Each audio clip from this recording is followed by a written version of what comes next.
Buenas noches amigos, 1:31, comienza otra travesía milenaria en la noche de las ondas de la cadena SER. Y la verdad es que tiempo frío y navideño estamos viviendo.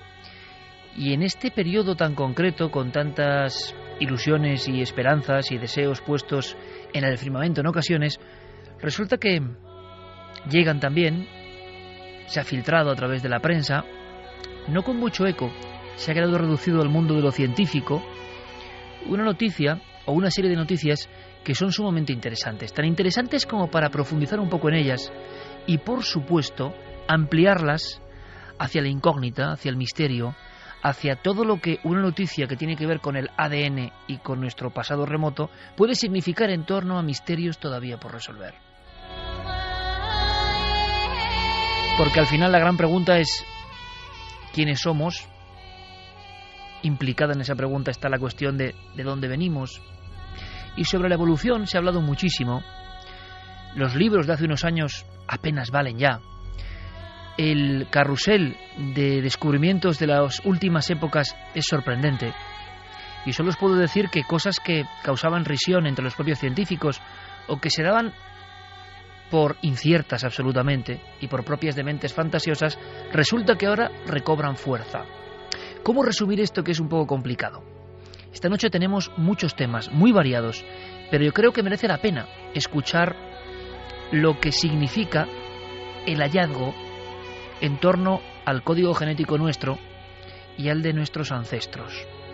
Veréis, hasta hace no mucho tiempo, en los que hemos estudiado la evolución humana, parece que estaba todo bastante diáfano.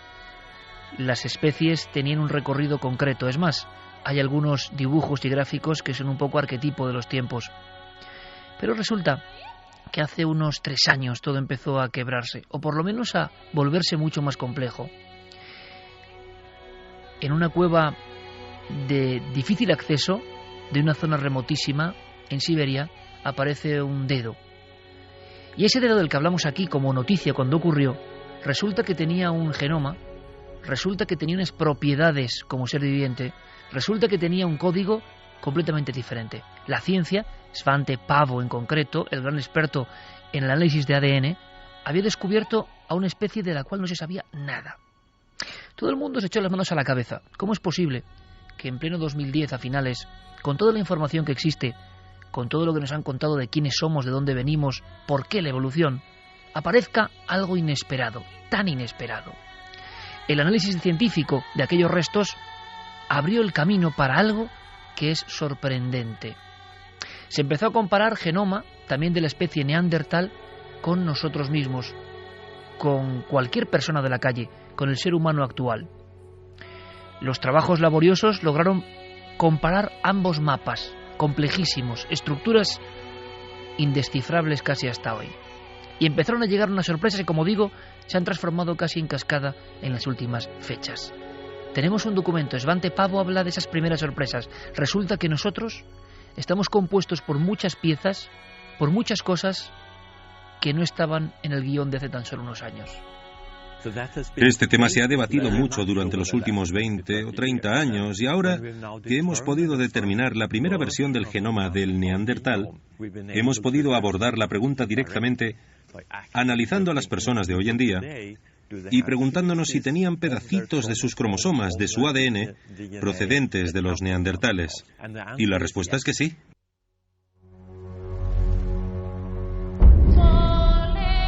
Recuerdo perfectamente, haciendo un documental que, repito siempre, para mí es lo mejor que yo he hecho como profesional, se llamaba El Salto Infinito, igual estaba un poco hecho a destiempo, aunque tampoco es malo eso. Entrevistábamos a personas que creían que nosotros mismos nos hibridamos con los neandertales. Es decir, que ese pasado de viñetas tan separadas en el tiempo, de especies tan diferentes, de humanidades que evolucionan, resulta que habían tenido conjunciones y por lo tanto hijos, y esos hijos tuvieron hijos que han llegado hasta hoy. Que nosotros, que siempre nos peleamos por banderas, por razas, resulta que tenemos en lo más profundo de cada una de nuestras células el germen de aquellos individuos.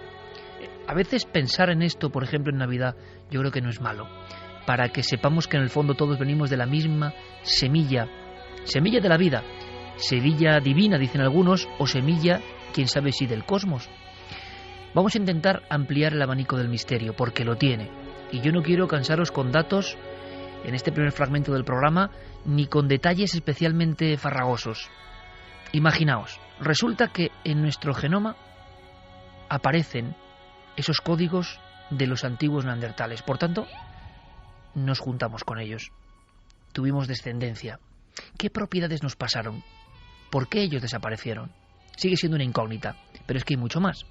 Resulta que anteayer mismo las páginas científicas de las principales revistas del mundo hablaban de otro hallazgo sorprendente, increíble. Resulta que nosotros mismos, los seres humanos, sobre todo los europeos, procedemos de esa mezcla entre Homo sapiens, lo que somos, neandertales, esa especie de primo extraño, lo digo entre comillas, por supuesto, y con voz popular, algo más tosco, lo imaginamos, que no sabemos si hacía arte, pero sí sabíamos que, por ejemplo, enterraba a sus muertos. Y algunos dicen que incluso dejaba flores, como si las flores fueran la antesala o el buen augurio para el más allá. Es decir, una especie que no era de nuestro género, pero que tenía unas creencias quizás sagradas. Con esto se ha trabajado mucho en Atapuerca, evidentemente. Pero es que además están entonces los denisovianos, Denisova, la cueva del dedo de aquella niña. Ellos eran distintos, pero resulta que nuestros genes también están. Y esto ha sido otro pelotazo del que no se habla mucho. En la sopa primigenia de lo que somos, resulta que ya no estamos solo nosotros. Están los neandertales y están los denisovianos, de los cuales no se ha recuperado apenas nada. Y lo que se ha recuperado se ha destruido para obtener ese código genético. Más sorpresas. Anteayer, el gran trabajo en la revista científica principal del mundo. Resulta que las nuevas comparaciones dicen que hay una cuarta especie. Pero una cuarta especie de la que no sabemos nada. Una cuarta especie, y esto es lo intrigante, que nos completa como personas, que late en todos vosotros, no lo olvidéis, que forman parte de vuestras células, de lo más sagrado íntimo de cada uno de nosotros, y que nunca se ha encontrado un solo resto. ¿Dónde está? ¿Quiénes fueron nuestros ancestros, los de la cuarta especie? ¿Se fueron? ¿Por qué no están? ¿Por qué no se ha encontrado un solo resto?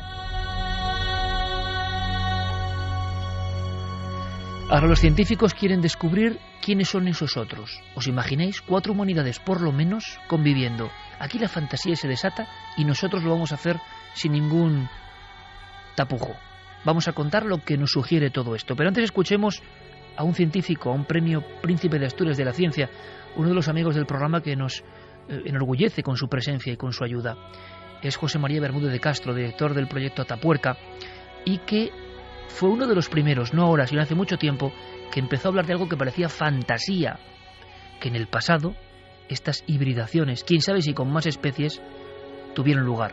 Esto implica reescribir la historia que nos habían contado. Le escuchamos. En primer lugar, en los años 80 hubo un debate muy interesante sobre el origen de nuestra especie, en el que algunos investigadores defendían que todos los humanos en África y en Eurasia pues se podían cruzar pues con gran facilidad y además pues muy a menudo, ¿no? Y en cambio pues otros investigadores defendieron que no era así, que las especies estaban bien diferenciadas, bien delimitadas, las poblaciones, no había cruzamientos.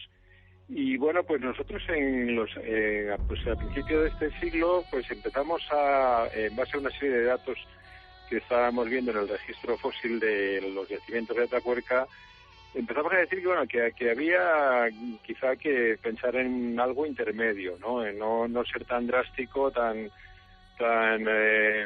fundamentalista con una o con otra de las dos hipótesis. Y empezamos a hablar de hibridación.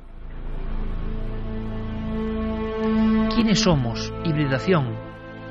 ¿Quiénes son nuestros verdaderos padres?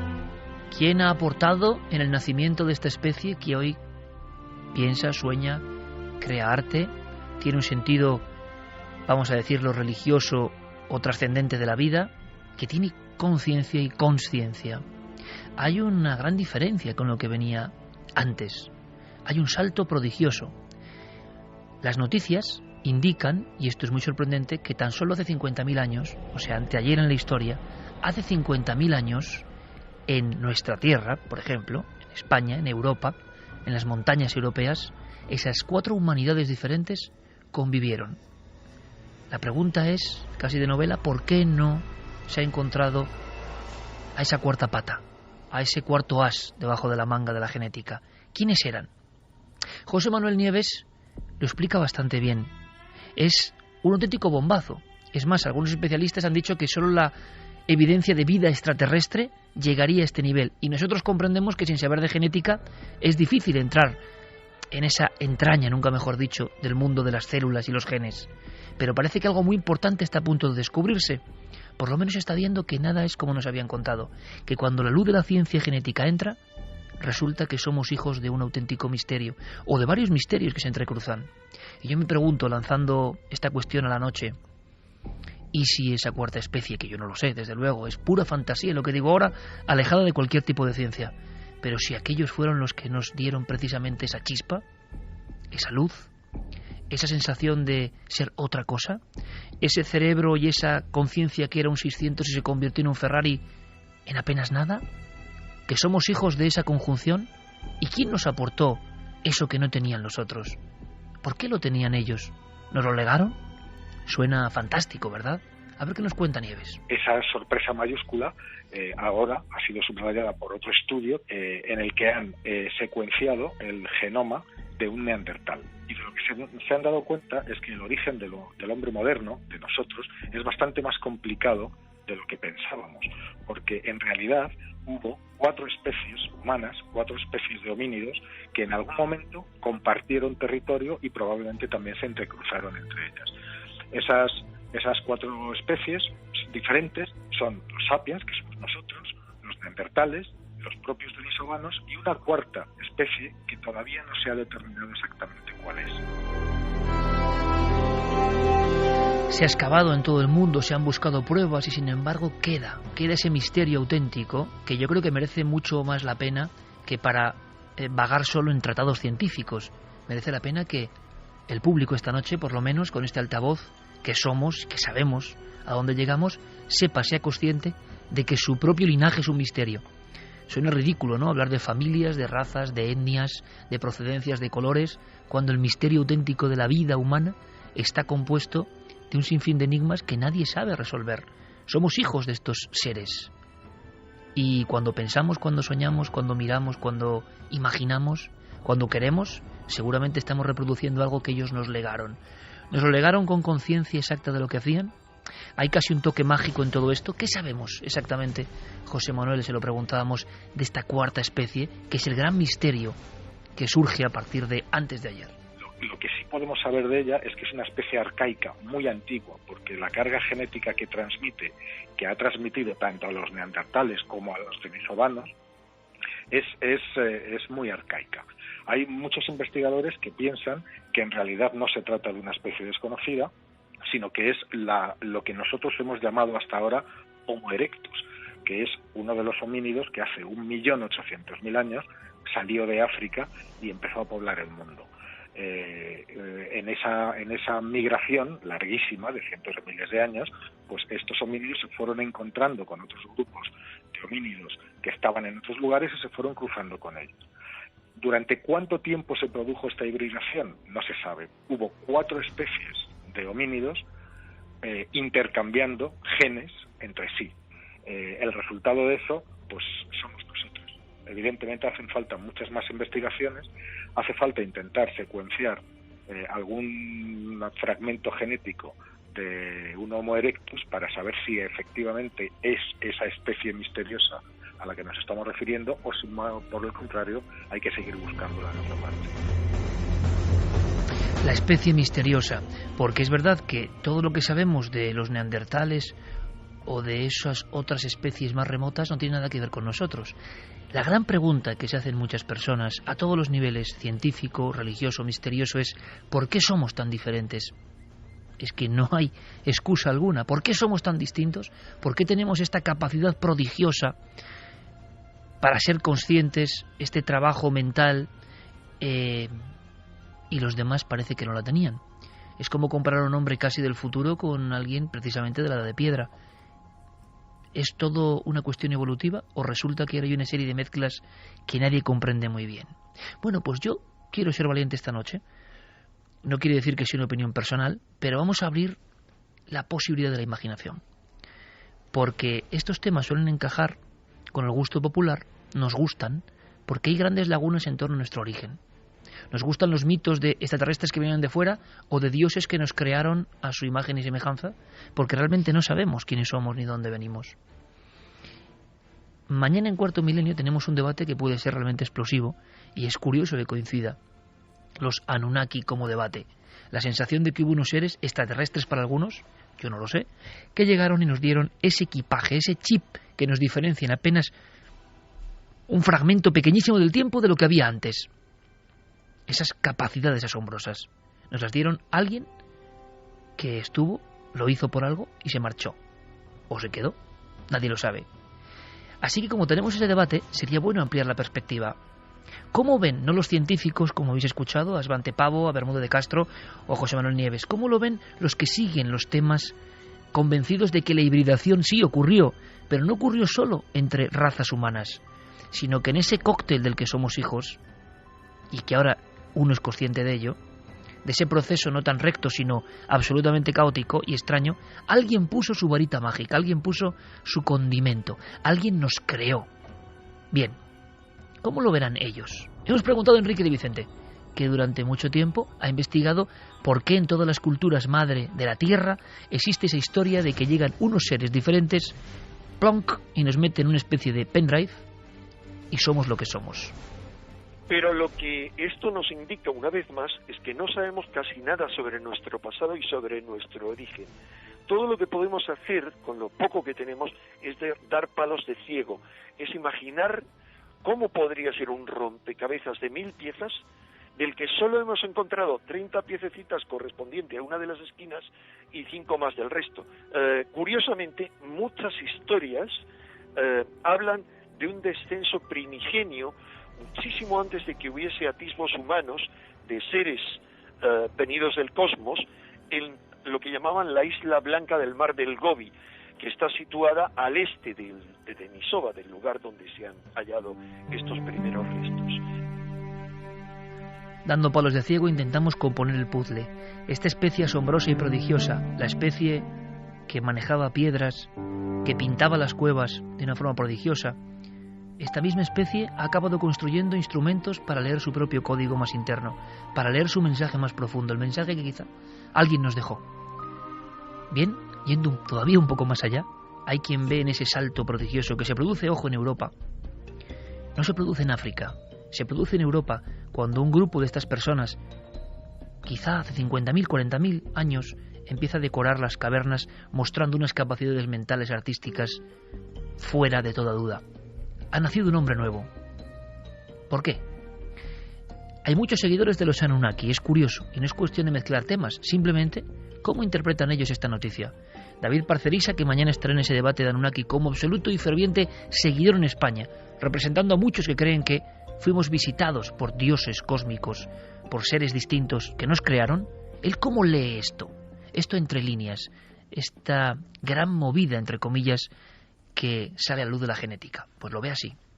De alguna forma, esta noticia que se está diciendo de que hay una tercera y una cuarta especie implicada en este hibridaje del ser humano, pues la verdad es un dato bastante interesante, ya que pensar, pero yo siempre apunto a que hay que también estar muy alerta de los intereses que pueda haber detrás de la propagación de esta noticia. Cuando se da una noticia de esta índole, que debería de ser como para conmocionar a la opinión pública, a veces uno puede pensar que quizás están preparándonos para algo, para algún evento que pueda producirse a escala global. Yo no sé hasta qué punto, pero veo un interés.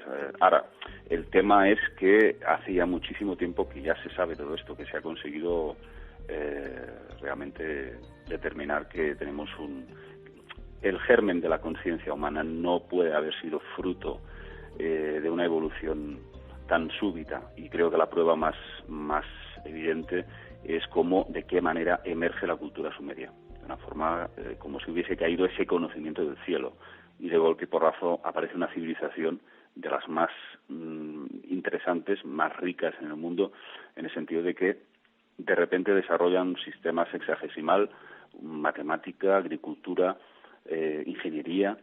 Según la arqueología oficial es la primera gran civilización. Pero yo creo que probablemente estas entidades, estos seres, estos visitantes estuvieron también en muchísimas otras regiones del mundo, civilizando otras posibles culturas anteriores. Dos formas de ver esta misma historia. La puramente científica, asombrosa también, consternada por lo que se está descubriendo, y la más para algunos fantasiosa, bueno, no lo sé, quizá la fantasía tenga la verdad. Los que creen que la hibridación ocurrió, pero no precisamente con otros seres humanos, sino con seres instructores que vinieron de fuera. ¿Y qué pensáis vosotros? Esa es la gran cuestión, la más importante. Carmen, buenas noches. Buenas noches, Iker. Porque explicar esto no era sencillo, ¿eh? Y hemos visto cómo en los medios es normal, es que hay tantos conceptos, ADN, genética, especies diferentes, pero lo que creo, y ojalá lo hayamos conseguido, que se puede llevar nuestro público, nuestros espectadores, oyentes esta noche, es que se está cayendo como un castillo de naipes todo aquello que era ultra evidencia y que nuestro pasado, sea cual sea el resultado, es un enorme misterio. Pasaron cosas durante cientos de miles de años que nunca vamos quizás a ver. Pues sí, escuchábamos varias teorías y justo los mensajes ya nos hablaban de seres extraterrestres, de Anunnakis, también salía esa palabra, del eslabón perdido. Hay un verdadero interés por saber en realidad quiénes somos. Si todo esto es tan sencillo como nos lo han contado, esa evolución que ahora parece que se va al traste con los nuevos descubrimientos, o hay otra cosa que no conocemos y que pues ahora se puede empezar a ver que no todo estaba tan explicado como creíamos. Vamos a dar, Iker, como siempre hacemos, las vías de contacto, las abrimos desde ya para que la gente opine, para que nos envíen sus preguntas. En las redes sociales, en Twitter, en Facebook y en Google Plus, nos tienen que buscar en Nave del Misterio y nuestro correo electrónico milenio3 con número @cadenaser.com. Con Jeremy Martínez, con estas músicas tremendas del Sexto Día de fondo, que en el fondo es genética también. Genética, qué gran misterio. Hemos construido herramientas para leernos a nosotros mismos y estamos buscando, es una búsqueda solitaria, quiénes somos, a nivel celular. Con Fermín Agustín, por supuesto, todo el equipo ya dispuesto y Santiago Camacho a mi lado, estoy seguro que tomando sus propias notas mentales, porque este tema, yo quiero decirlo, da para abrir la fantasía, considerándolo fantasía, porque para los científicos esto tampoco invalida la evolución, me imagino, simplemente indica que hay muchas cosas que no conocíamos, pero la corriente de la evolución, imagino que es la mayoritaria. Para los que estamos ya locos de atar y no nos importa abandonarnos en brazos de la fantasía como otra perspectiva del conocimiento, esto puede arrojar otras cuestiones. No sé si para Santi también. Pues ante todo, pues estoy emocionado probablemente porque estamos ante una de las semanas más apasionantes en la historia de la ciencia que se ha vivido en los últimos tiempos. No solo por esto, ha habido varias otras noticias que curiosamente también todas ellas han tenido muy pequeño eco en los medios de comunicación y que, pues bueno, estaban más ocupados en nuestras pequeñas cosas, nuestros pequeños conflictos, nuestras pequeñas miserias, pero que demuestra como siempre la grandeza de la ciencia que nos hace avanzar un pasito en el conocimiento y en ese paso nos hace darnos cuenta de cuantísimo más ignoramos, que ignoramos muchísimo más de lo que creíamos antes.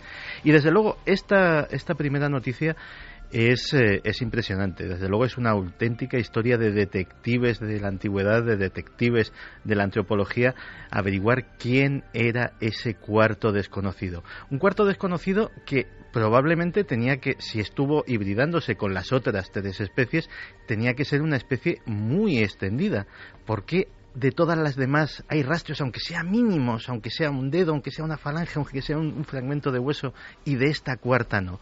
Como decías antes, ¿qué pasó con ellos? ¿Se fueron a algún sitio? ¿Se los llevaron?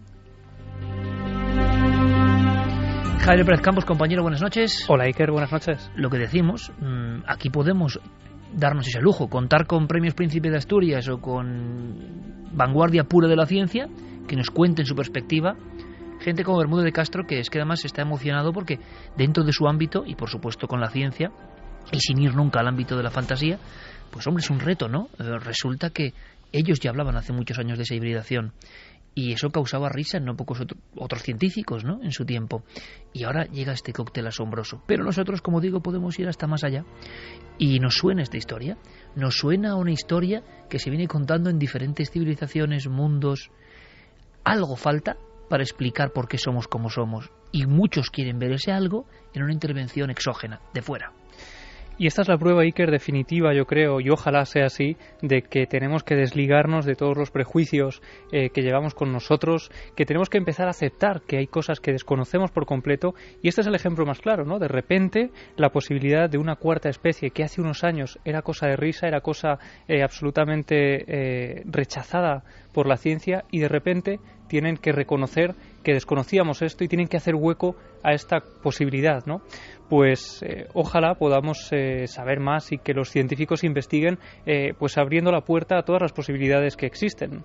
Es curioso porque he coincidido con el tema de los Anunnaki que planteamos mañana y que para muchos también era, y me incluyo, me parecen en algunos aspectos cosas exageradas, pero luego uno ve algunos elementos y en el fondo hay una necesidad del ser humano, con mayor o menor imaginación, de rellenar unos huecos, unos importantísimos huecos. Si uno, como es mi caso, es un apasionado total del arte rupestre, lo es porque en él descubre esta incógnita. No solo por una cuestión artística, una cuestión estética, sino porque simplemente al sentir todo eso se da cuenta de que el hombre que en nuestra tierra, la tierra cántabra, por ejemplo, pintó de esa forma y era un hombre distinto. ¿Por qué ese salto? ¿Cuándo? ¿En qué momento? ¿Por qué los otros no hacían eso ni nunca lo hicieron? Y además las cronologías de las pinturas cada vez van más atrás, llegando a este momento clave en el cual estas diferentes especies, una de las cuales no ha aparecido, estaban ahí. Uno, imaginando, dice, bueno, ahí estaban los que dieron los conocimientos, ¿o qué ocurre? Sería muy interesante observar también, simplemente como ristras de opinión, lo que dicen nuestros oyentes, porque, aunque ya casi espectadores también, porque es un programa virtual totalmente ya con las redes, pero como siempre es ese primer contacto, ¿no? Es esa primera sensación. Algunos verán un tema de pura ciencia y otros verán, caramba, que ahí está el chi prodigioso, que ahí está la pieza que falta, que ahí está lo que no tenían los de antes y tenemos nosotros desde cierto momento en la historia. Y por eso, como parece casi ciencia infusa, muchos dicen, parece que fue un regalo que alguien nos trajo. Pues mira, Alejandro Carmona nos decía, la cuarta especie puede que venga de muy lejos, de las alturas. Dark Matery, yo no creo en la evolución, sino pienso que había muchas especies de humanos en la Tierra y que sobrevivió la más adaptable. Miguel López, este tema es increíble y más increíble aún que no lo traten en los medios generalistas. 4 prehumanidades y un solo resultado. Sandboy Paranormal dice, somos entonces, como afirman los teóricos de los alienígenas ancestrales, una creación de seres extraterrestres. Álvaro Martín, ¿y si somos producto de ingeniería genética de seres más avanzados pertenecientes a otros mundos? Paramos un momento aquí nada más, pero simplemente por lanzar la cuestión. Hay muchos programas, muchos documentales, lo hablábamos hoy precisamente en la redacción. Ya cualquier persona, como es normal y es libre y nos parece fantástico, se documenta de un sinfín de cosas, de materiales que hay por la red. Hay muchos programas de grandes cadenas que están utilizando el tema de alienígenas ancestrales como banderín de enganche. Yo personalmente, observándolo, contando muchas barbaridades también. Tiene un impacto, pero muchas barbaridades. Y existe ese interés, Santiago, Javi, Carmen, y esa pasión por el tema es como un revolver las cuestiones de Daniken a su manera en el siglo XXI, con la diferencia de que va la genética y te demuestra que hay cosas, porque, ojo, esta misma semana, lo decía Santi, y vamos a ver si en breve se puede explicar, que es complicado, pero yo creo que es nuestro esfuerzo. Hay otra noticia que tampoco da casi nadie, o no se da, no ha aparecido en ningún periódico español así con grandes datos, y resulta que después de 58 años de que se descubra ni más ni menos que la estructura del ADN, ahí es nada, o sea, nuestro ladillo más básico, hay otro hallazgo, un segundo código. Un segundo código sorprendente.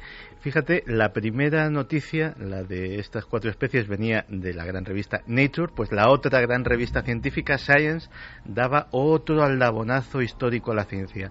Debajo de nuestro código genético hay otro código del cual no se sabía absolutamente nada. Y esto ya está contrastado por un equipo de científicos de la Universidad de Washington que han publicado este trabajo en esta revista Science y que, para explicarlo de una manera muy sencilla... Por cierto, Santi, las 2 principales revistas de ciencia las que, bueno, marcan la pauta y que han sido criticadas por el Premio Nobel de Medicina, por cierto, diciendo que nunca más va a escribir en ellas porque también son inquisitoriales de alguna forma en sus palabras. Las dos, una lanza esta cuestión tremenda y otra lanza lo que vas a contar ahora. Yo te he lanzado otra cuestión igualmente tremenda, que es una noticia muy buena y no tan buena vista de otro punto de vista. Claro, los científicos de la Universidad de Washington nos lo explicaban así, que es muy fácil de entender. Imaginemos que nuestro código de ADN es una novela. Es una novela que ya hemos aprendido a leer, que nos la sabemos de memoria, conocemos cada uno de sus párrafos, los personajes, la trama. Y entonces la tenemos ahí guardada, trabajamos con ella y de repente llega un señor y nos dice, pues verás, te voy a contar una cosa súper curiosa. Coges la primera palabra de la novela y a partir de ahí, una de cada 4. Pues resulta que dentro de esa novela hay otra novela que te cuenta otra historia completamente diferente. Pues básicamente es eso. Un segundo sistema operativo que combina el primero visible que estábamos contemplando. Claro, el primero era tan visible y tan evidente que hasta ahora los científicos creían que era el único, que el ADN servía única y exclusivamente para una cosa, que era para expresar proteínas. Es decir, que la materia que forma nuestro organismo pues sea o la queratina de las uñas o las células de la piel o las células óseas, y que eso va dando forma. Pero debajo hay, utilizando curiosamente esos mismos ladrillitos pero de otra forma, hay otro código que han descrito los científicos que convierte al ADN en un prodigioso, absolutamente inimitable sistema de almacenamiento de información que todavía no saben cuál es. Saben que eso es lo que hace que esas proteínas que expresa el ADN se comporten en determinados momentos de tal o cual forma. La computadora interna, me estás hablando de eso. Digámoslo así, que el ADN que conocíamos era el que nos fabricaba. Debajo está el sistema operativo. 58 años después de que Francis Crick, por ejemplo, uno de los autores de ese trabajo, descubriese la doble hélice. Y él mantuvo durante mucho tiempo que podía haber una intervención exógena. Es curioso, esta misma semana ha coincidido ese mapa genético minúsculo que tenemos dentro. Para muchos es la propia gran incógnita. No es una interrogación, un signo, es una doble hélice. ¿Cómo eso tan complejo está en nuestra vida, en nuestro organismo? ¿En qué momento empezó la vida y con esa complejidad? Nosotros compartimos gran parte de nuestro código con otras especies, pero encima en nuestra propia evolución hay un momento en que damos un salto que se puede explicar solo por el tiempo, por la habilidad. Si comparamos las especies antecesoras y comparamos, por ejemplo, y tenemos un poco de conciencia, lo que son las pinturas de Altamira, Chauvet, y lo que significa poder representar, pintar, creer, es tal cantidad de elementos nuevos en un cerebro nuevo que uno se pregunta, bueno, ¿y dónde ha estado la mutación? Y eso es lo que muchos, con cierta fantasía o no, en el gran agujero negro que existe, lanzan. Tal pack de posibilidades en un cortísimo espacio de tiempo. Lo que había unos milenios antes no se parece en nada a lo que hay después.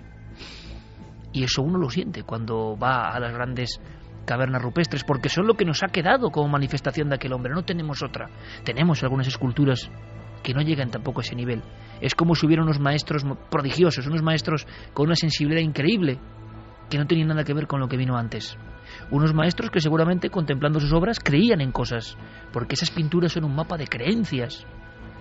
Y luego otra cosa que poca gente sabe, y lo comentábamos con Santi. Los artistas, lo he comentado en muchas ocasiones, cuando Picasso se pone debajo de alguna de estas figuras en Altamira, dice, después de esto todo decadencia. Y lo decía Picasso. Él recupera esa esencia 25.000, 30.000, 40.000 años después. Porque él veía formas y soluciones solo al alcance de unas mentes prodigiosas. Nos han enseñado tan mal la historia que nos creemos que el prehistórico era medio bobo y que pintaba como los niños. Claro, por eso lo hemos contado también muchas veces, ¿no? Por eso Picasso decía que para pintar como un niño había que aprender toda la vida. No, son maestros inimitables. Bueno, ¿y de dónde? ¿De hacer dos piedras pegándose? ¿De construir unas cañas y una especie de símil de cerbatana se llega a eso? Bueno, o era otra humanidad o se vio dada por algo, o eran un cúmulo de maestros inconcebibles. Vamos con más mensajes. Adrián nos decía, si alguien de fuera vino a enseñarnos, todas las civilizaciones antiguas tendrían la misma cultura e idioma, ¿no? Es muy interesante, porque lo cierto y verdad es que, Santi, todas las culturas importantes del mundo tienen la misma historia. ¿Qué es el libro de Enoc y la llegada de esos seres que se hibridan con la especie humana? ¿Qué son los dioses del cielo, del altiplano americano, que llegan con cascos resplandecientes sobre carros de fuego y dan las instrucciones de cómo ser cultura, urbanizarnos y generar un futuro?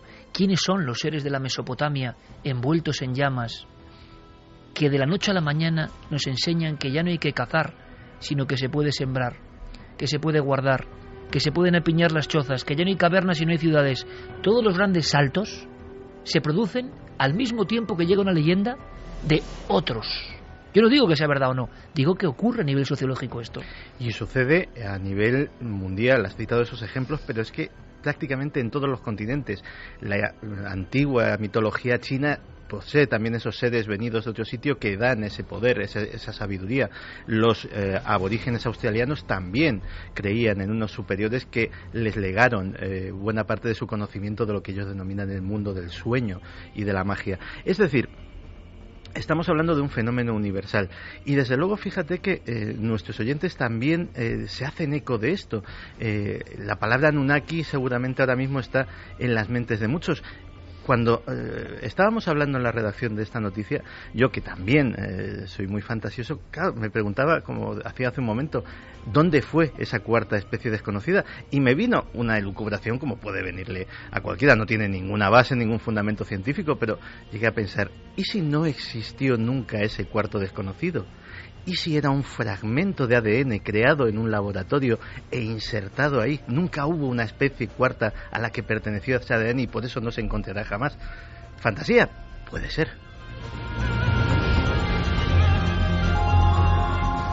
O una contestación, por ejemplo, Flechillas, JS Flechillas, te dice tal vez no se hayan encontrado restos porque era una especie con una cultura propia diferente y en vez de enterrar, incineraban.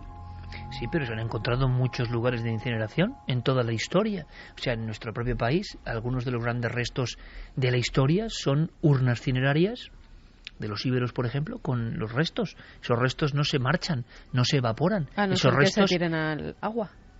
Pero casi todas las culturas se sedimentan bien. Siempre hay teorías diversas. ¿Tú te acuerdas de el hombre del cuello de pico de Göbekli Tepe, no? Uh-huh. Bueno, pues ese es uno de los primeros tótems de donde nace la agricultura. Ahí hay un salto. Yo os aconsejo que vayáis rápidamente a internet y veáis Gigante de Balikligol o Göbekli Tepe. Y es sorprendente el aspecto. Parece un ser que no tiene que ver. Algo ocurre en una franja del tiempo en el cual los dioses se presentan. Además, muchos quieren sacrificio o piden algo, pero a cambio los seres humanos han dado un salto increíble. Imaginaos de vivir a la pura caza del día, las mujeres recolectando y los hombres cazando, con toda la incertidumbre que tiene esa vida, durante milenios practicada, de pronto en diferentes lugares del planeta, de momento el primero, este yacimiento en la Anatolia turca, Göbekli Tepe, resulta que primero hay una especie de construcciones astronómicas. ¿Por qué? Mirando a determinadas estrellas. ¿Por qué? Y segundo, la gente de allí resulta que sabe cultivar. Claro, hoy nos parece muy sencillo. ¿Pero a quién se le ocurrió cultivar? ¿Saber que eso iba a ocurrir? ¿Recoger el grano? ¿Conseguir almacenaje? Por lo tanto, la familia ya tenía diferentes perspectivas. Se empezaron a apiñar las casas y a convertirse en las primeras ciudades. Ahí surge quizá una de las primeras ciudades de la Tierra, Urfa. Hay un salto tremendo. Tendrá explicación, pero curiosamente ha habido grandes revoluciones muy concretas en diferentes épocas, como unos saltos extraordinarios. Hay quien ve, por cierto, en Internet hoy en día uno de esos saltos extraordinarios que será visto con otra perspectiva dentro de milenios. Pero ha habido diferentes momentos donde la humanidad pega un gran zambombazo. Para algunos han sido personas muy concretas, con mensajes muy concretos o con intervenciones muy concretas. Fascinante enigma, ¿no creéis? Terminamos con los mensajes. Cancela Freire dice, seres instructores, ¿y por qué nos han abandonado? Somos un experimento fallido, quizás Diego Cozar Lobo, yo creo en los extraterrestres, pero quien nos creó fue Dios, es mi creencia personal. Raúl H. dice, von Däniken fue el primero en proponer esto en Regreso a las Estrellas. Cuando lo leí con 13 años, flipé. Raúl Núñez decía, ¿y si esa cuarta especie es aquel eslabón perdido del que muchos hablan procedente de vida extraterrestre? Está demostrado que algunas cosas, como el aparato rotor del flagelo de los espermatozoides humanos, tienen un mecanismo que es imposible que haya sido producto de la evolución darwiniana, pues tiene décadas de elementos de los cuales, si falta uno solo, no funcionaría. Esa es la razón por la que no encontramos restos de la cuarta especie. A mí me ha gustado mucho, y me quedo con eso, la teoría de Santiago. Pura fantasía, repito, que quede claro. De momento. Pero es que la fantasía del hoy puede ser ciencia del mañana. Claro, pero es la misma pregunta que yo le hacía a Santi en la redacción. ¿Y quién creó en esa cápsula de la que tú hablas esa vida, ¿no? Ese gen. Pues mira. ¿Y por qué? ¿Y por qué nos hizo este experimento? Bueno o malo, no se sabe. Como digo yo muchas veces, si uno quiere creer en extraterrestres, el mejor libro para leerse es la Biblia. Y el de cualquier cultura prácticamente fundacional, donde los dioses cobran forma casi antropomórfica y se presentan ante nosotros. Quedará mucho por resolver en esta historia tremenda de nuestros ancestros. Los maestros instructores aparecen en todas las culturas. ¿Por qué? Porque quizás sea, a nivel científico y racional, una forma de fantasear sobre lo que no se conoce, y uno se imagina unos dioses para rellenar unos huecos que no entiende muy bien. Pero ¿y si hay algo de verdad? Si realmente en determinadas épocas de la historia algo se presentó para enseñarnos, para dar ese salto que era fundamental para la vida de este planeta, ¿cómo nos observarían ahora? ¿Decepcionados? Seguramente, quizá. Hemos alcanzado grandes prodigios, como empezar a leer nuestro código, pero al mismo tiempo el mundo es un gran desastre, lleno de corrupción, de injusticia. ¿Y esos seres eran justos o injustos? Las historias nos cuentan que las tradiciones, por ejemplo, de los Dogon, esos hombres medio peces híbridos, que eran casi vampíricos, y están en todas las culturas. No hay cultura en la faz de la Tierra que no crea que una noche o un día se presentaron con un gran fulgor seres que no eran como ellos y que trajeron un conocimiento, a veces a cambio de auténtico horror. ¿Descubriremos algún día la historia? Bueno, nosotros lo que hemos querido en este tiempo, porque creemos que merece la pena, es trasladaros dos noticias de gran impacto científico y que tienen esas posibilidades fantasiosas.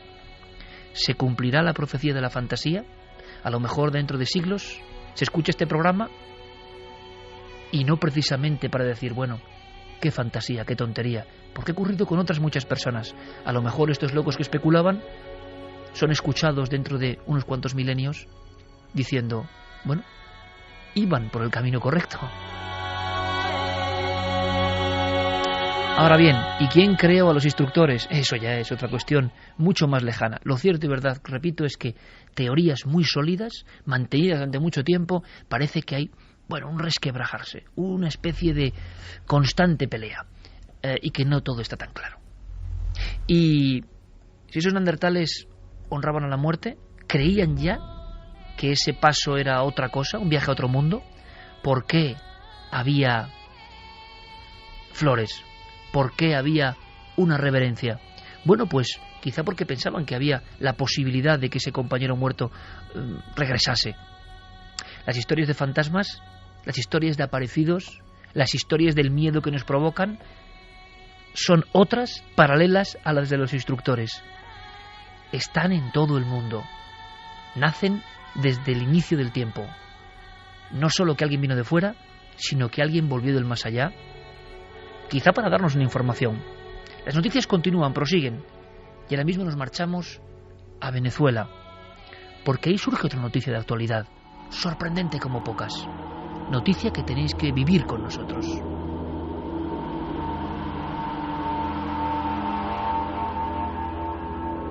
¿Qué está pasando en Venezuela, Javier?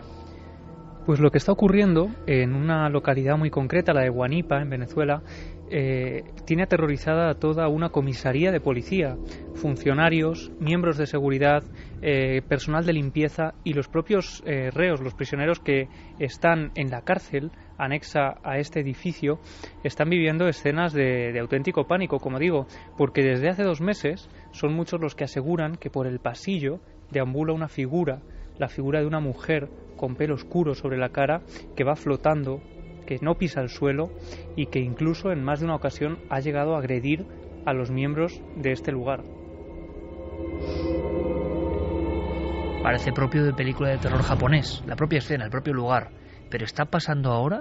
¿Hay testigos? ¿Hay periodistas investigando? Y sobre todo, ¿hay miembros policiales preocupados con este asunto? Sí, todo ocurre y todo sale a la luz gracias a que el comisario Carlos Ratia se pone en contacto con una periodista, con Sara Vargas, y le cuenta que está ocurriendo algo muy extraño. Lo que da la voz de alarma es una fotografía, la fotografía tomada en la celda 3 por uno de los presos a los que durante unos minutos al día se le deja acceso a su teléfono móvil, y él capta la fotografía de lo que parece una mujer con el pelo largo, negro, en mitad de uno de esos pasillos. Carlos, el comisario, no se toma muy en serio esta información, pero sí que sirve a Sara, a la periodista, para conocer un poco más pues todos los casos que se desconocían y que empiezan a salir a la luz gracias a ella. Nosotros hemos hablado, Iker, con esta periodista, con Sara, que ha estado allí, que ha estado dentro de esta cárcel hablando con todos los testigos, y así nos contaba ella cómo se iniciaba esta investigación. Nos llegó una información del mismo comisario de la policía del municipio Guanipa, o allí en ese centro policial. Él nos refería y le llamaba la atención una fotografía que comenzó a circular unos 2 días antes de conocer sobre esta situación, donde apareció una especie de fantasma, una mujer, pelo largo, vestida de blanco. El comisario inicialmente él no le da mucha certeza o mucha fuerza a la fotografía. Sin embargo, nos fuimos a conversar y tuvimos acceso, incluso se nos permitió hablar con los reclusos. 2:18, estáis en la cadena SER, en Milenio 3, como siempre, vías de contacto abiertas, Nave del Misterio en redes sociales, con Guillermo León, Diego Marañón, controlando todo, y, por supuesto, también Milenio 3 con número, @cadenaser.com, para el Milenio 3 Responde. Claro, es que muchas veces hay fotografías, la típica del fantasma de pelo largo, de trucaje básico, de aplicaciones sencillas, y que muchas veces abren una historia, y en este caso el comisario, imagino de buen criterio, pensaría que eso era una tontería, y resulta que cuando luego van a ver a los reclusos sí que empiezan a surgir datos con nombres y apellidos. Claro, lo que se sospecha es que esta fotografía puede ser una especie de llamada de atención o haber puesto en el candelero esta información que en el fondo estaba siendo muy comentada entre los propios reclusos, porque desde hacía 2 meses a esta parte, a estos días, hoy mismo siguen produciéndose estos fenómenos, hoy mismo, y de hecho Sara sigue investigando todo esto.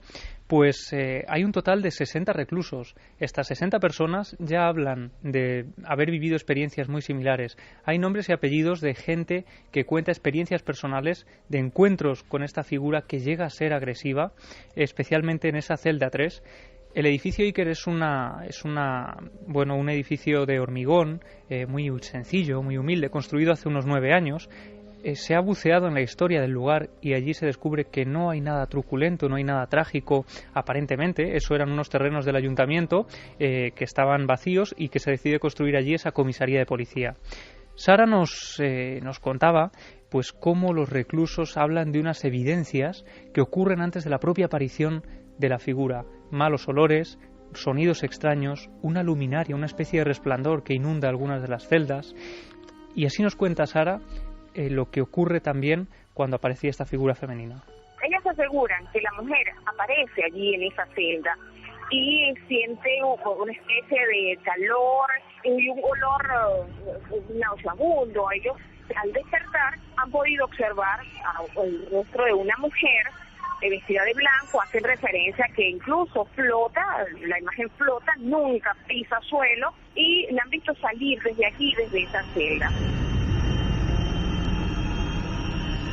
Uno de esos testigos de los que hablábamos es Isandra Maroya, una mujer que está embarazada, que lleva 6 meses en esa cárcel por un presunto robo, y ella dice que no puede dormir por las noches, que tiene que dormir con un ojo abierto porque ha llegado a ver esa figura que incluso llega a meterse en la cama, casi a tumbarse a su lado, y ella vive esas escenas con auténtico pánico. No es la única, muchos otros reclusos dicen que la ven a los pies de la cama, sobre ellos flotando, e incluso también en el interior de las mantas, como si de repente surgiera de la nada. Lo más tremendo, Iker, es que algunos la han visto también andando por los pasillos, han escuchado su llanto y son muchas otras las evidencias de que este supuesto fantasma está por la cárcel aterrorizando a esta gente. Hay momentos, dicen que no veían la imagen, pero sí a través de las ventanas, que hay unos pasillos, y por allí escuchaban el llanto. Ellos refieren que en algunas oportunidades le han visto correr hacia unos pasillos que dan hacia los calabozos principales. Iguales testimonios tienen los reclusos de los calabozos principales. Dicen que es especialmente agresiva con las mujeres, que incluso hay algunas trabajadoras a las que ha llegado a agredir, que vigilando en mitad de la noche estos pasillos. Pero vamos a ver, esto puede ser alguien físico, porque agredir, ¿no? Claro, suena pero como alguien que puede estar infiltrado o generando una histeria colectiva. Claro, en una cárcel tampoco lo entiendo muy bien. Según pero desde luego es un caso como nunca yo había escuchado, sea delirio o sea realidad o no sé qué hay detrás de esto. Lo que es la fenomenología, yo en mi vida había escuchado nada parecido.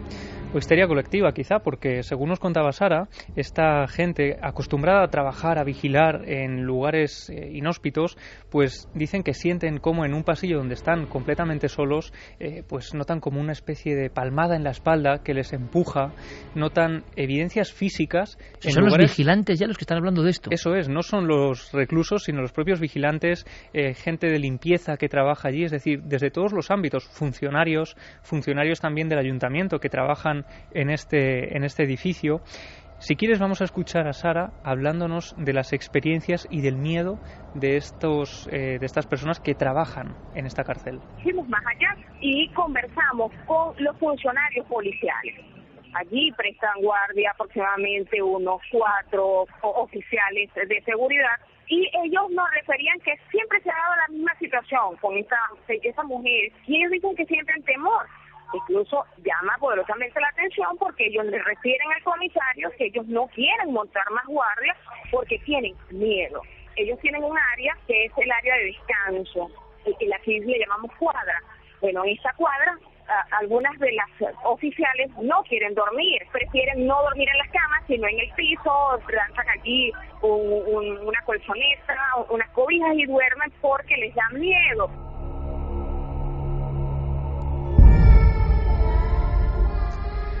Y algunos funcionarios, Iker, han llegado a negarse a hacer guardias en soledad, siempre piden que sean acompañados, las luces del lugar no se apagan nunca, a petición también de los propios reclusos que comparten celdas y que en ocasiones, y esto es un detalle interesante, son testigos en varias personas a la vez de estas visiones. Y también, Iker, el miedo ha sido tan patente que ya han solicitado la ayuda de un sacerdote, un cura que bendiga la cárcel, que exorcice ese lugar porque no encuentran una respuesta razonable. Y de hecho, esa visita tan especial de un sacerdote a la cárcel de Guanipa se producirá en escasos días. Estuvimos conversando con el comisario en el momento que le hicimos la entrevista, incluso él es el director de la policía y él nos dio acceso libre y nos refería, bueno, que estaba haciendo el contacto con el sacerdote, con el párroco de allí del municipio, que se trasladara hasta las instalaciones de la policía para que allí pueda bendecir, ¿no? Incluso los mismos internos le han dicho que sí, los mismos funcionarios no oficiales le han pedido al comisario que se haga ese tipo de esa presencia que vaya el padre, haga de su bendición, porque dicen que no pueden seguir trabajando porque sienten mucho temor. Histeria colectiva que está ocurriendo, pero la escena de un sacerdote yendo a una cárcel a exorcizar. Creíamos haberlo escuchado todo, aunque es cierto que en otras cárceles, algunas muy célebres, se ha dado una supuesta manifestación de fenómenos paranormales. Pero yo creo que esto me ha recordado más algunos casos de parálisis en diferentes personas. Habitualmente, además, los casos han sido en Sudamérica, después de practicar una ouija o algún duras también con estas historias, ¿no? Sí, y algunas de ellas donde se aparecen mujeres, por muy extraño que pueda resultar en cárceles que eran solo de hombres. Ahí en el reformatorio de Mansfield, en Ohio, que dicen que es uno de los más encantados, que se convirtió posteriormente en cárcel. Sobre todo se cuenta la historia, y hay muchos testimonios, de Helen. Ella era la mujer del director, asegura la historia, que cogiendo una caja de un armario que tenía había una escopeta. Esa escopeta pegó contra el suelo, se disparó ella sola y impactó en el pecho de esta mujer. Desde entonces dicen que se aparece por la cárcel porque al parecer la historia no estaba muy bien contada y pudo ser el marido el que acabó con la vida de Helen. La describen como una mujer que asusta a los visitantes que hoy en día van a este antiguo reformatorio porque se puede visitar. Fue cerrado entre las condiciones que tenían, pero hoy en día se visita, y no solo eso, sino que muchos han olido el perfume a rosas que llevaba esta mujer. Era un perfume muy característico, decían que parecía como si se hubiera bañado en un baño de rosas, y muchas veces dicen, bueno, el ambientador que hay aquí, que huele a rosas, y hasta los propios funcionarios que están allí o los que enseñan ahora mismo este recinto aseguran que los cambios de temperatura y esos olores extraños y la aparición de esta mujer por distintas estancias, acompañada también de una enfermera que murió allí a manos de los presos, son las dos visiones que más veces ha contemplado, sobre todo los turistas que visitan el recinto. Es muy conocido la historia de Alcatraz, pero hay un sitio en concreto que llamaban el hoyo, el agujero, que era donde metían a los presos más conflictivos. Allí estaban un máximo de 19 días porque estaban completamente desnudos, no tenían ni siquiera un colchón, comían tan solo durante esos 19 días pan y agua. Y en ese hoyo, uno de los presos, la primera noche que entró, comenzó a decir que había unos ojos brillantes que le estaban mirando. Los presos normalmente chillaban, gritaban las primeras horas para que los sacaran de allí, pero en este caso era muy continuo, hasta que ya casi de madrugada los funcionarios de la prisión vieron que dejaba de chillar. Se acercaron a ver la celda y contemplaron el rostro de este hombre ya muerto, que estaba con una cara de terror tremenda y que además parecía tener la marca de unas manos que habían agarrado su cuello. En el hoyo no entraba absolutamente nadie. Hay otro lugar que es una de las penitenciarías más embrujadas, es en Filadelfia. Es una cárcel que tiene más de 140 años. Allí se llevaban a cabo una serie de torturas terroríficas, de las cuales se sabe bastante. Estaba, por ejemplo, lo que entre los funcionarios de prisiones llamaban la silla loca. Era una silla que tenía una especie de amarres que eran de cuero, que apretaban tanto las extremidades de los presos y estaban durante tantos días sentados en ellas que llegaron hasta amputar algunas manos, algunas piernas, porque la circulación ya no transcurría a través de sus venas. También estaba la mordaza de hierro. La mordaza de hierro era un artilugio que se ataba a las manos y a la lengua. Cuando los presos se movían, la lengua inmediatamente salía amputada y normalmente los presos se desangraban por esa amputación. Era una serie de actos los que se llevaban allí terroríficos. También los metían en agua y tenían como unas cadenas que ataban a los presos desnudos a la pared, sobre todo en invierno, después de estar metidos en agua, hasta que directamente ya se veía el hielo sobre sus cuerpos. Ante estos estados tan terroríficos de tortura, mucha gente dice que claro, que el mal se ha quedado anidado en esas paredes. Hay uno de los funcionarios que trabajan allí hoy en día, porque hoy en día se puede visitar esta cárcel, es Gary Johnson, que asegura que en el año 1990 él estaba arreglando uno de los cerrojos de una de las celdas. Entonces me ha recordado a la historia que contaba Javi de agresión, porque en ese momento él sintió que alguien le agarraba fuertemente. Asegura que cuando abrió esa cerradura, él abrió una puerta hacia otro mundo.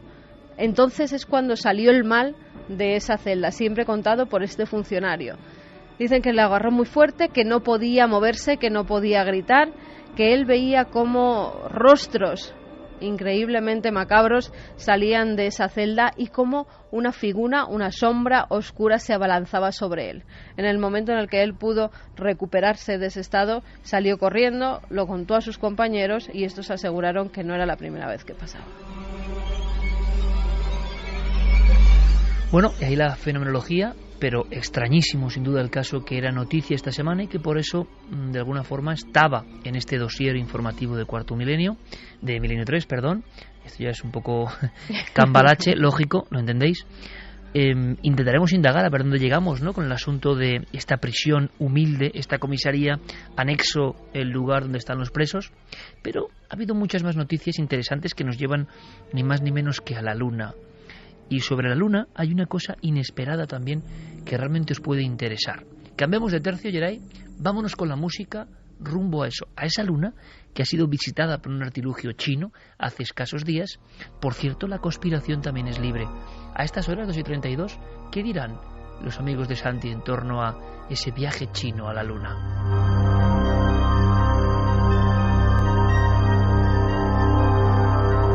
Porque aunque sean pinceladas, Santi, los amigos de la información no oficial ya hablan de no sé, cosas raras, ¿no? Bueno, esto ya ha dado hasta una especie de deriva curiosísima. Las primeras reacciones, cómo no, fueron de dudar de el alunizaje chino. Es decir, empezaron a pensar, a decir, bueno, en la aproximación que hemos tenido, las imágenes en directo, entre comillas, no eran más que una sucesión de imágenes estáticas. Esto empieza a oler a tongo. Luego, cuando el Yutu, el robotito que han colocado los chinos en la Luna, empezó a transmitir imágenes, claro, lo primero que les llamó la atención es que la Luna china era roja. No tenía ese color gris, ceniza que tenía la Luna americana. Entonces dijeron, pues aquí, evidentemente, estos chinos pues nos están queriendo vender una cosa que no es. Pero han pasado días y la deriva se ha ido al otro lado. Dicen, no, lo que están demostrando las imágenes chinas es que las imágenes americanas eran mentira.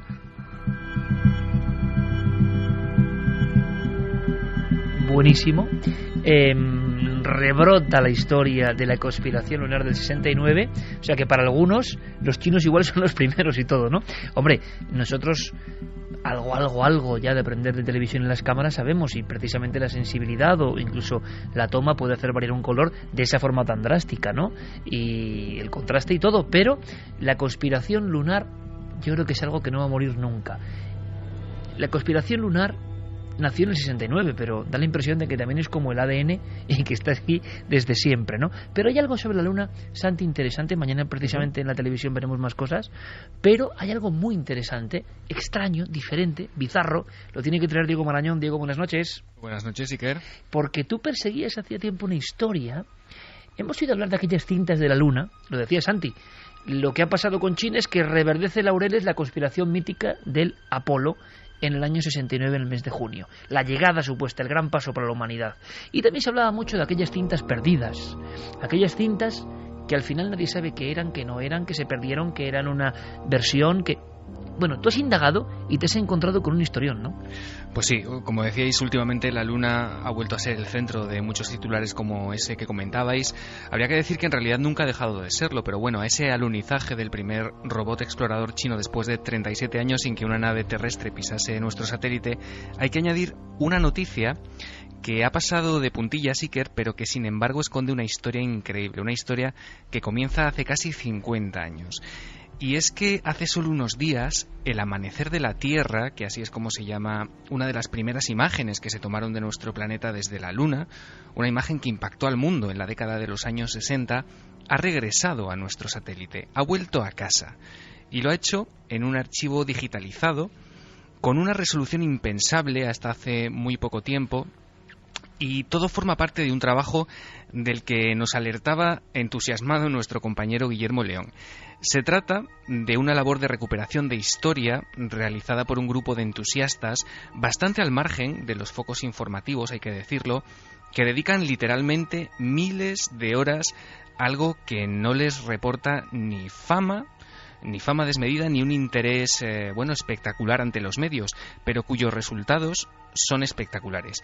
Es un grupo de gente que opera además, y esto sé que va a sonar casi a película, desde un viejo McDonald's abandonado y cuya historia vamos a conocer esta noche en Milenio 3.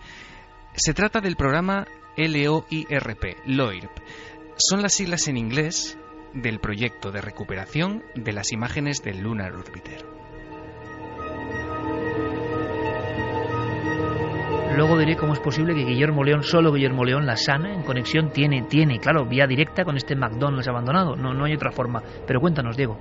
Bueno, lo primero que habría que apuntar, supongo, es que fue el Lunar Orbiter.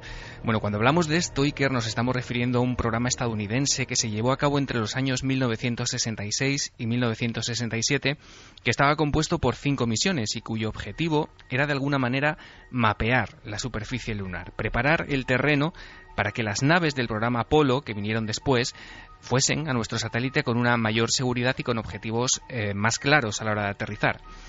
Estos auténticos laboratorios fotográficos lunares, que eran el proyecto Lunar Orbiter, recogieron cantidades ingentes, literalmente ingentes, de material en forma de imágenes que fueron cruciales para el éxito de la carrera espacial estadounidense. Claro, el problema llega cuando la NASA obtiene los datos que necesita y esas cintas ya no tienen un interés inmediato. Te resumo su periplo rápidamente. Esas bobinas gigantes pasan casi 40 años acumulando polvo en viejos almacenes, van rebotando de un lugar a otro, pasan por garajes privados e incluso, y por todo tipo de recintos. Llegamos al año 2007 y es cuando Dennis Wingo, que es un veterano informático que además era presidente de una compañía de ingeniería aeroespacial llamada SkyCorp, se interesa por este material. Ve que puede tener un interés, inusitado, ¿no? Y junto a un amigo suyo que se llama Keith Cowan, es un antiguo empleado de la NASA y presidente de otra empresa, se dieron cuenta de que solicitando a la NASA ese material que aparentemente nadie quería, recuperando viejos grabadores y reproductores de vídeo, consultando a ingenieros espaciales octogenarios, sí, que eran los únicos que sabían cómo hacer funcionar esas viejas máquinas, y recuperando piezas incluso por eBay, podían emprender un trabajo colosal, que era dar una nueva vida a estas imágenes, pasarlas a gran resolución y tratar de conservar en formato digital las imágenes del programa Lunar Orbiter. Pero mucho mejor que yo nos lo va a contar Keith Cowan. Con él hemos hablado en Milenio 3 y así es como nos narraba el planteamiento original de esta aventura. Las cintas con datos son de entre 1966 y 1967. Decidieron almacenar las imágenes en esas cintas por razones que realmente nunca sabremos. Y desde entonces fueron rebotando de un lugar a otro. Si piensas en la película En busca del arca perdida y en esa última escena del almacén gigante, se parece bastante al sitio donde acabamos encontrándolas. Nadie sabía qué hacer con ellas y al mismo tiempo la NASA había perdido las cintas originales del Apolo 11. Entonces dijeron, no borremos nada de los años 60. Así que amontonaron este material en un almacén. Los lectores de cintas estaban en un garaje de una mujer llamada Nancy Evans, que intentó llevar a cabo algo parecido hace unos 20 años. Consiguió los lectores, pero nunca pudo hacerlos funcionar. Así que se trató de acudir a garajes, a viejos almacenes, de encontrar piezas en eBay, localizar a ingenieros octogenarios, de encontrar un edificio abandonado y de hacer encajar todas las piezas de nuevo.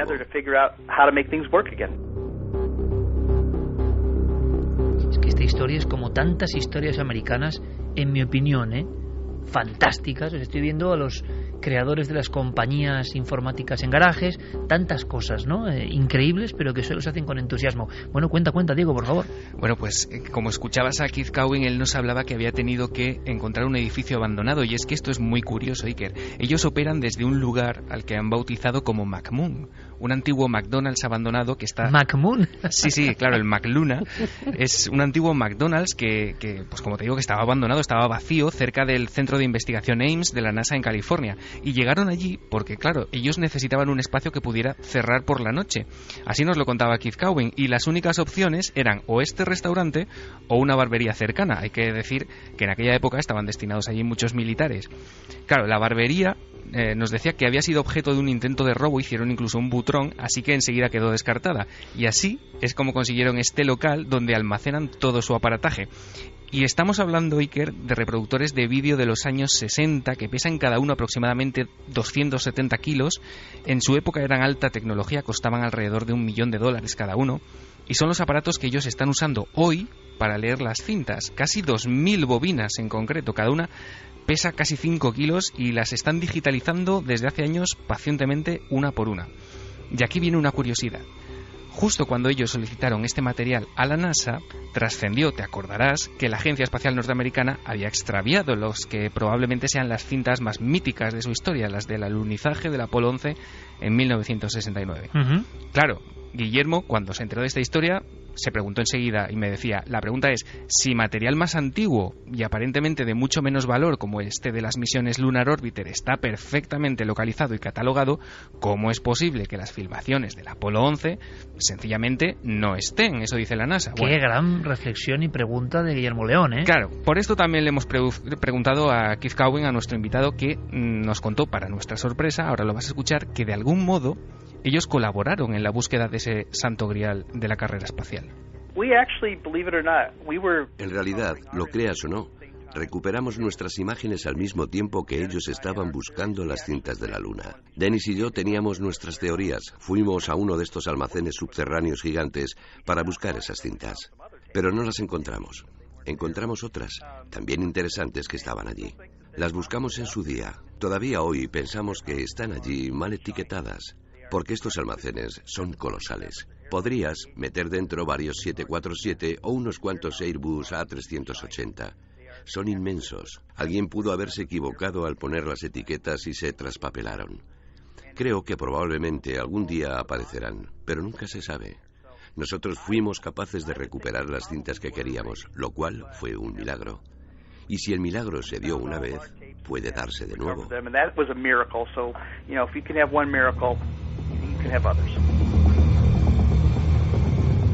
2:42, pero Diego Marañón, compañero, entonces, ¿qué son esos almacenes inmensos donde cabe de todo y donde pueden estar las cintas de la Luna? Porque lo increíble, se lo preguntaba ahora Santiago Camacho mientras escuchábamos esta entrevista de esta historia maravillosa, Diego, es que las cintas de la llegada del hombre a la Luna, las cintas originales se perdieron. Y esto quedó ahí en la bruma y uno piensa, bueno, igual se han recuperado en este tiempo. Son 700 cajas, de las cuales están perdidas 698. Y eso porque unos años más tarde, esto se descubrió en 2006. ¿No habrá sido un robo? No, directamente han desaparecido, es decir, nadie sabe dónde están. En 2006... Esto es una joya para los conspiranoicos, ¿no? Se dio la voz de alarma y todo el mundo, como muy bien contaba el invitado por teléfono, empezó a buscar las cintas como loco por todos sitios.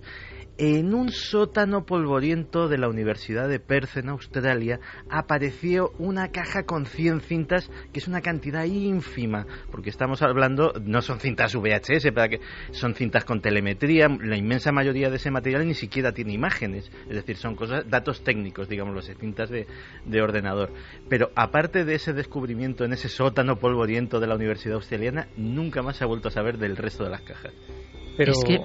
Bueno, a mí lo que me sorprende, no sé, aquí en España, por ejemplo, desaparece el Códice Calistino y hasta que aparece nos bombardean con noticias de la búsqueda, de todo lo que se está haciendo, del despliegue que se lleva a cabo, y yo con esto de la NASA no he visto ninguna noticia de esta búsqueda. No sé si existe o no, pero claro, yo desde luego no. Ha sido muy discreta, ¿no? Oficialmente no está robado. Claro, es decir, es que ellos perdido. dicen, nosotros lo tenemos, claro. Lo que no sabemos es dónde. Keith Cowen incluso dice que es que él está seguro de que está traspapelado, que alguien debió etiquetarlas mal, que también hace falta tener valor para Pero etiquetar tantas etiquetarlas mal. Claro, bueno, él dice que como esos almacenes son tan gigantescos, y ponía ese símil de En busca del arca perdida, esa escena final, pues que probablemente algún día aparecerá. Eso es lo que él Pero dice. si imagináis, Diego y compañeros, y por cierto quiero agradecer a Guillermo la destreza, ¿no? La conexión sana en este caso. Vamos a ver. El acontecimiento filmado más importante de todos los tiempos. ¿Estamos de acuerdo? Sí. ¿Estáis de acuerdo, amigos oyentes? ¿Hay algo más importante que la llegada de un ser humano a otro mundo, a un satélite, bueno, que es otro mundo realmente? Ese salto histórico, hombre, si se hubiera filmado quizá lo de Colón, pues no sé, andarían ahí a la par o otras cuestiones, pero filmado. Y se pierde eso. Dicen que había otras copias, ¿no? Pero la original se pierde. Es que... los amigos de Santi es que tienen ahí anchas Castilla, vamos. Para que te hagas una idea de lo importante que es esa pérdida, es que nosotros no hemos visto las imágenes originales de la Luna. A ver si era roja ahí también. Las que se transmitían por televisión en directo, aquellas retransmisiones míticas de Jesús Hermida, etcétera, etcétera, las hacían los técnicos de la NASA apuntando la cámara de televisión a un monitor. Es decir, es imagen de un monitor, no es la señal directa recibida desde la Luna. O sea, nadie ha visto la señal directa recibida desde la Luna desde entonces. Y aquellas imágenes gloriosas del latido, el sonido del latido del corazón de Armstrong, cuando toda esa información científica, aparte que la contaba Santiago Vázquez Padre en aquella retransmisión mítica, que en España fuimos los primeros en dar esa información, ¿no? El susto de Armstrong, ¿no? Cuando llega un momento concreto y se le dispara, ¿no? Bueno, pues todo eso, que en otro país no lo sé, pero en Estados Unidos que se pierda con lo metódicos que son, bueno, pues se esfuman. Es increíble. Digo, qué maravillosa historia de todas formas también del entusiasmo. Ahora mismo, quizá a estas mismas horas, en un McDonald's, McLuna, abandonado, cientos de miles de cartuchos antiguos con aparatos de aquella época en la cual un ordenador de 24K ocupaba 2 habitaciones, sí, y están haciendo el proceso de devolver todo eso a la vida. Me parece increíble. Y incluso están contratando, hoy venía en su página web que habían contratado a un nuevo técnico que les iba a ayudar a hacer este tipo de conversión, ¿no?, a formato digital, porque hay que decir que estas personas, bueno, ya no son jovencitos, son veteranos retirados de la NASA. Por ejemplo, Keith Cowan, este hombre que ha hablado con nosotros, es un antiguo ingeniero de la NASA que ya está jubilado y que se dedica en este momento todo el tiempo que le deja su empresa privada, ¿no?, a la que él dedica también, bueno, la presidencia, a hacer esta labor. Él lo llama tecnoarqueología, Iker, nos lo decía. Tecnoarqueología, maravilloso. Sí, maravilloso. Y yo le preguntaba que en qué punto estaba el proyecto en diciembre de 2013, justo hoy, y nos decía que quedan unas 1000 cintas todavía por digitalizar, y que de entre el total que ya han pasado por las manos y las máquinas del proyecto LOIRP, bueno, a Keith Cowan también le hemos preguntado cuáles son para él sus favoritas, que yo creo que también es algo muy interesante. Y vamos a escuchar lo que nos cuenta, y seguro que mientras tanto Guillermo León va a mostrarlas en Twitter en tiempo real, tanto las imágenes originales como el resultado obtenido por este equipo después de la restauración de las fotografías, que es bastante increíble. Hay 2 imágenes. Una de ellas es el amanecer de la Tierra. Recuerdo verla por primera vez cuando era un niño. Fue cuando mi madre me llevó al cine por primera vez a un pase de 2001, una odisea del espacio. Y yo tenía un libro de National Geographic sobre el espacio. Cuando lo abrías, allí estaba la foto. Pero en aquella época estaba borrosa y tenía rayas. Esa foto siempre me impactó. Era verla y pensar, vaya, vivo en un planeta sobre el que orbita una luna. Fue cuando comprendí por primera vez nuestro lugar en el universo. 45 años después, cuando conseguimos las cintas, pensé, si tenemos que recuperar una imagen, que sea esa. Curiosamente, era la imagen favorita de todo el equipo. Y la conseguimos. Luego hay otra imagen llamada el cráter Copérnico, que a menudo ha sido calificada como la imagen del siglo. Fue tomada por la misma nave espacial mientras buscaba un gran cráter en la parte frontal de la Luna, desde un ángulo tal que permitía ver montañas. Hay que pensar que hasta ese momento, si mirabas a la Luna, no eras capaz de imaginarla como un lugar con montañas, sino solo bombardeado con una serie de cráteres circulares. La gente se quedó impresionada al ver montañas, valles y demás. Esa fue la siguiente imagen que tratamos de recuperar. Pensábamos que si podíamos restaurar esas 2 fotografías, nuestro proyecto habría sido un éxito. Ahora solo falta una cosa, en esta noche también de ciencia y fantasía, que haya un mensaje, le manden un mensaje a Diego Marañón del proyecto LOIRP y que diga, oye, que hay ruinas, en estas imágenes hay ruinas, ¿no? Desde la... Es fantasía, por supuesto, pero todo es posible. Lo que nos comentaba Keith Cowan ya justo al terminar la entrevista y ya casi con los micrófonos cerrados, es que en las estaciones en España, en la estación de Madrid, en la que también se estaba recogiendo parte de esa señal, habían encontrado algunas cintas muy curiosas en las que se escuchaba música de fondo, es decir, los trabajadores se animaban y incluso me decía, te tengo que mandar la filmación para ver si localizas la música de los años 66 o 67. O sea, que estás trabajando en el proyecto LOIRP ya, tú estás trabajando en el proyecto LOIRP. Soy como una especie de sucursal desde el lugar bunkerizado. Y luego, el proyecto LOIRP tiene ya 2 sedes en España. El búnker absolutamente hermetizado de Diego Marañón, en algún punto de Cantabria, y la Sana, en Valecina de la Concepción, con Guillermo León. Con ese equipo, yo creo que se llega a descubrir todo el secreto lunar, de verdad que es asombroso.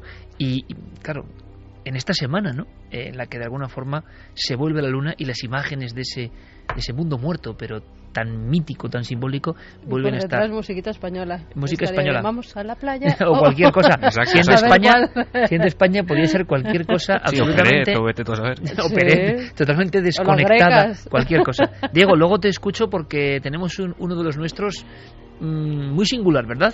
Sí, uno que seguramente va a encantar a mucha gente, que nos lo pedía ya desde hace varias semanas. Fenomenal. En unos minutos nos escuchamos. Hasta luego, Diego. Chao. Y vamos rápidamente con Milenio 3 Responde. Muchas cuestiones muy interesantes. Vamos con la primera. Venga, vamos con la primera. Yelay. Hola, soy Georgina de Tarragona. Os quería preguntar sobre el caso Miranda de Ebro, del cual investigasteis sobre el tema, conocisteis a la pareja, fuisteis al piso, incluso se hicieron análisis por Aitor Curiel. Quedó en fraude. Hace un par de años, ¿no?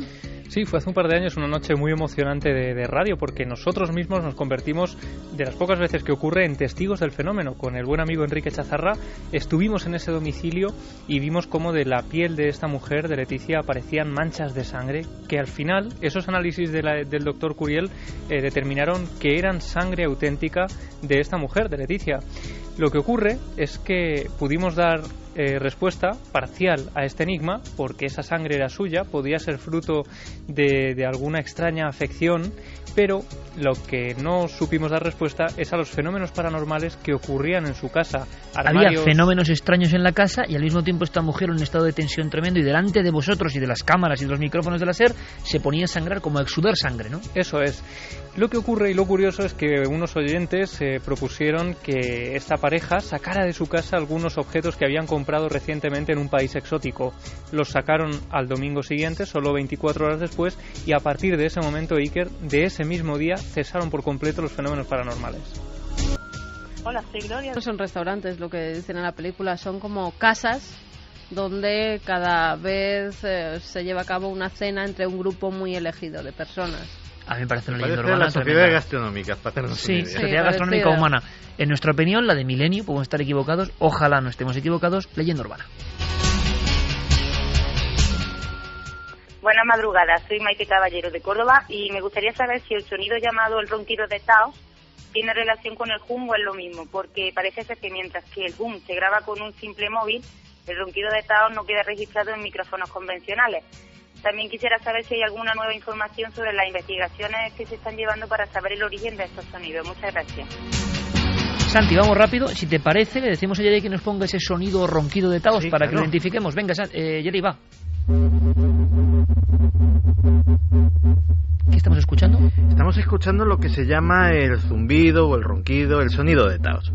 Y no se parece, o sea, no tiene nada que ver con el hum. Primero, porque como vemos la naturaleza del sonido es distinto. Los que lo escuchan, y esta es una de las poquísimas grabaciones que hay, los que lo escuchan, que no son todos, es decir, en una misma habitación puede estarlo escuchando la mitad de los presentes y la otra mitad no. Es decir, hay algún tipo de condición que hace que algunos oídos lo escuchen y otros no.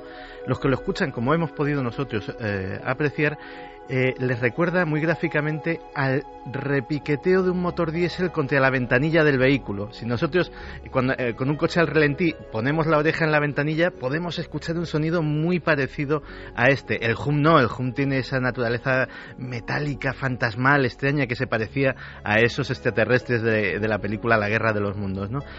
Y Taos, Estados Unidos, por cierto. Taos, Nuevo México, al norte del estado, una ciudad de unos 5 o 10.000 habitantes. Yo estuve hace muchísimo tiempo.